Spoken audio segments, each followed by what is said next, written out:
പിശാചിന്റെ ബാധയില്ലാതെ, അപസ്മാര രോഗമോ മറ്റു ഷർറുകളോ ഒന്നും ഏൽക്കാതെ നല്ല പരിശുദ്ധിയിലല്ലേ ഈസാ നബി അലൈഹിസ്സലാത്തു വസ്സലാമും ജനിച്ചു വളർന്നത്. അതുകൊണ്ടല്ലേ സഹോദരങ്ങളെ ഈസാ നബി അലൈഹിസ്സലാം ആ വലിയ പരിശുദ്ധി പ്രസവിച്ച ഒന്നാമത്തെ ദിവസത്തിൽ തന്നെ വെളിവാക്കിയത്. ശത്രുക്കൾ വന്ന് മറിയം ബീവി റളിയല്ലാഹു അൻഹയുടെ കൂടാരം പൊളിച്ചു കളഞ്ഞു. ബെത്ലഹേമിന്റെ മുകളിൽ, ബെത്ലഹേം എന്ന് പറയുന്ന കുന്നിൻ മേലെയല്ലേ മറിയം ബീവി റളിയല്ലാഹു അൻഹ താമസിച്ചിരുന്നത്.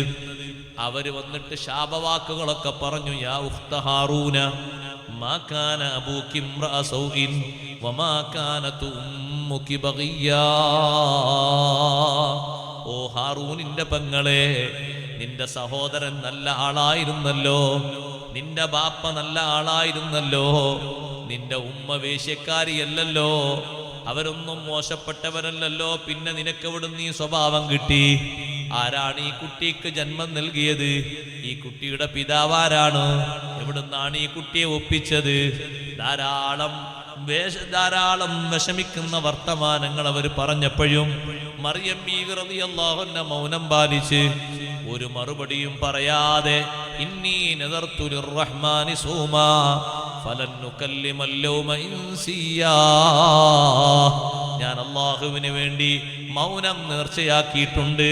ഒരാളോടും മറുപടി പറയാനോ സംസാരിക്കാനോ ഞാൻ ഉദ്ദേശിക്കുന്നില്ല എന്ന് മഹദി തീർത്ത് പറഞ്ഞിട്ടും പ്രതിഷേധക്കാരായ ആളുകൾ പിരിഞ്ഞു പോകാതെ വീണ്ടും ശബ്ദകോശങ്ങൾ ഉണ്ടാക്കിയപ്പോ തൊട്ടിലിൽ കിടക്കുന്ന കുട്ടിയിലേക്ക് ഇങ്ങനെ ചൂണ്ടിക്കാണിച്ചു. ആ കുട്ടിയോട് ചോദിച്ചോളൂ, നിങ്ങളെ സംശയങ്ങളൊക്കെ തീരുമെന്ന് അർത്ഥത്തിൽ ചൂണ്ടിക്കാണിച്ചു കൊടുത്തപ്പോ ഒന്നുകൂടി ഊക്കിലവര് പറഞ്ഞില്ലേ, നീ എന്താ വിവരക്കേടാണോ പറയുന്നത്? എട്ടും പൊട്ടും തിരിയാത്ത കുഞ്ഞിനോട് ഞങ്ങൾ എന്ത് സംസാരിക്കാനാണ്, ഞങ്ങൾ എന്ത് ചോദിക്കാനാണ്? അതിന് മറുപടി പറയാൻ സംസാരപ്രായമെത്തണ്ടേ എന്നവര് സന്ദേഹം പറയുമ്പോഴാണ് തൊട്ടിലിൽ കിടന്നിട്ട് മറുപടി കൊടുത്തത്. ഇന്നി അബ്ദുല്ലാഹ് ആതാനിയൽ കിതാബ വജഅലനീ നബിയ്യാ വജഅലനീ മുബാറകൻ ഐനമാ കുന്തു വഔസാനി ബിസ്സലാത്തി വസ്സകാത്തി മാ ദുംതു ഹയ്യാ.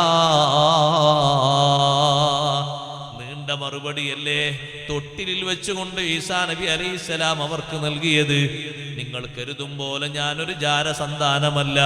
ഇന്നി അബ്ദുല്ലാഹ്, ഞാൻ അല്ലാഹുവിന്റെ അടിമയാണ്. പലരും വാദിക്കുന്നത് പോലെ ഞാൻ ദൈവത്തിന്റെ സങ്കല്പമോ ദൈവത്തിന്റെ പ്രതിരൂപമോ ദൈവത്തിന്റെ സങ്കീർത്തനമോ ഒന്നും അല്ല.